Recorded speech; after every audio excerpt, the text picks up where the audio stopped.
કેશોદના મેશ્વાણ ગામે બાલક સ્વામી બાપુની 730મી જન્મ જયંતિની ઉજવણી કરવામાં આવી।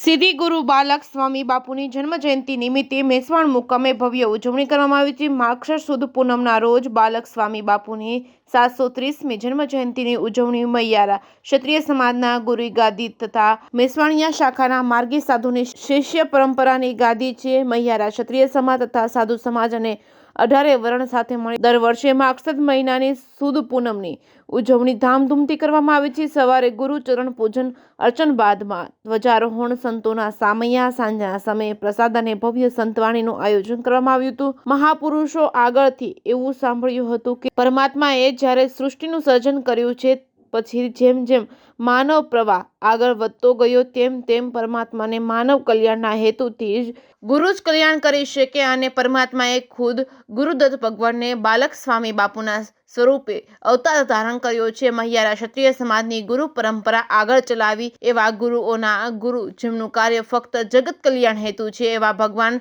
શ્રી ગુરુ બાલક સ્વામી બાપુનું અવતાર લીલા કાર્ય પૂર્ણ જ નથી થયું, હજુ પણ તેમની કૃપા ભક્તો ઉપર અવિરતપણે વરસે જ છે। તેમજ ગુરુ બાલક સ્વામી બાપુ આ તેમના અવતાર કાર્યમાં કે કોઈ હથિયાર પણ નથી ઉઠાવ્યું, જેમનો કલ્યાણ ભાવ જ છે એવા કલ્યાણકારી ગુરુ બાલક સ્વામી બાપુના અનાવરણ દિવસ નિમિત્તે ભાવિ ભક્તોમાં અનેરો ઉત્સાહ જોવા મળ્યો છે। રાજસ્થાનના ચિત્તોડગઢના સિસોદિયા શાખાના ક્ષત્રિય રાજકુળમાં નિસંતાન દંપતીને ત્યાં ગુરુદત્તનો અવતાર ગણાતા બાલક સ્વામી બાપુએ અવતરણ પુત્ર રૂપે કર્યું હતું। સંવત 1350ના માગશર સુદ પૂર્ણિમાના રોજ એક તેજસ્વી રાજકુમારને જન્મ આપ્યો હતો। આ રાજકુમારનું નામ છે બલભદ્રસિંહ રાખવામાં આવ્યું હતું। રાજકુમાર બલભદ્રસિંહને એક વૈરાગી જીવાત્મા હતો કે જેથી પોતાનું વૈભવી રાજમહેલનું સુખ છોડી ગુરુની શોધમાં ફરતા ફરતા કાશી પહોંચ્યા હતા। કાશીમાં રામાનંદજીની પરંપરાના ગુરુ કૃષ્ણ સ્વામીના દર્શન થયા હતા। ગુરુ કૃષ્ણ સ્વામીએ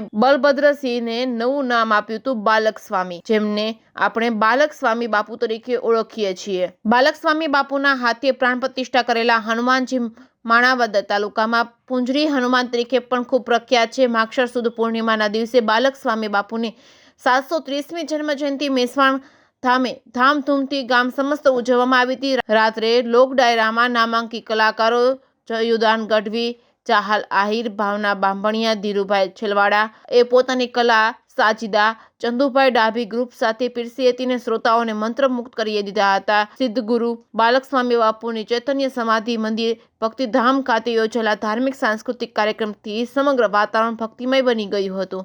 રિપોર્ટિંગ બાય રાજુ પંડ્યા, કેશોદ।